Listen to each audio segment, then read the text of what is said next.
এই হুলা দিয়ে প্রথমে আগুন ধরায়, তারপরে এগুলো দিয়ে টানাটানি করে। তারপর কাগজ, হাতার কাগজ, বইয়ের কাগজ দিয়ে সিগারেটের মতন বানিয়ে তারপরে এগুলো টানাটানি করে। আসসালামু আলাইকুম ওরহমতুল্লাহি ওবরাকাতু। আরেকটি সামাজিক ভিডিও নিয়ে আমি আপনাদের মাঝে হাজির হলাম।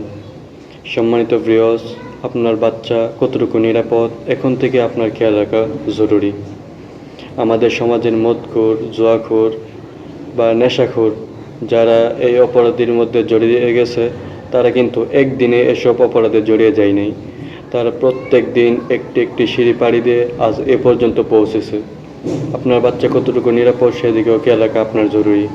আমাদের এলাকার অনেক বাচ্চারা একটা গ্রুপ হয়ে চলাফেরা করে, যারা পড়াশোনার ধারে কাছেও নেই, সকালে বেলা মসজিদও আসে না, এমনকি বিকালবেলা স্কুলেও যায় না। এমন কয়েকটা ছেলে একসাথে একটি গ্রুপ হয়ে চলাফেরা করে। আপনার বাচ্চাকে তাদের থেকে রক্ষা করা আপনার পিতা হিসাবে প্রথম দায়িত্ব। তারা প্রথমে দেখবেন এই গ্রুপটা কোনো এক জঙ্গলের মধ্যে বা অনেক গাছ ভিড়ে প্রথমে সিগারেটের মতন একটা জিনিস আগুন ধরিয়ে টানে। আমাদের এদিক দিয়ে সম্ভবত খোলা বলে, খোলা আর কি। এই হোলা দিয়ে প্রথমে আগুন ধরায়, তারপরে এগুলো দিয়ে টানাটানি করে।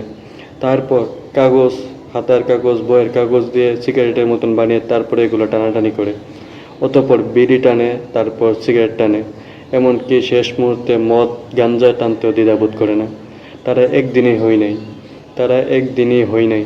তারা যখন খোলা কিংবা কাগজ দিয়ে সিগারেটের মতন বানিয়ে টানছিল, তখন থেকে প্রতিহত করা আমার আপনার দায়িত্ব ছিল, এটা সমাজের নৈতিক দায়িত্ব ছিল। কিন্তু আমরা অবহেলা করার কারণে তারা এই পর্যন্ত পৌঁছেছে। তাদের এই গ্রুপগুলোকে ধ্বংস করে দেওয়া প্রত্যেকটা সমাজের সর্দার, মাতাব্বর, এমনকি সাধারণ নাগরিকদের দায়িত্ব। তা যারা লেখাপড়া করে না, পড়াশোনার কাছেও যায় না, তাদেরকে অবশ্যই তাদের অভিভাবকটা জবাব দিতে হবে। তারা এমন গ্রুপিং করে অনেক ভালো ভালো ছেলেদেরকেও নষ্ট করে ফেলতেছে। তাদের এই গ্রুপ থেকে আপনার বাচ্চাকে হেফাজত করুন। তেমনিভাবে তারা যদি এমন গাঁজাখোর, মদখোর হয়ে যায়, শুধুমাত্র আপনার পরিবারকে ধ্বংস করবে না, ধ্বংস করবে একটি পুরো সমাজকে।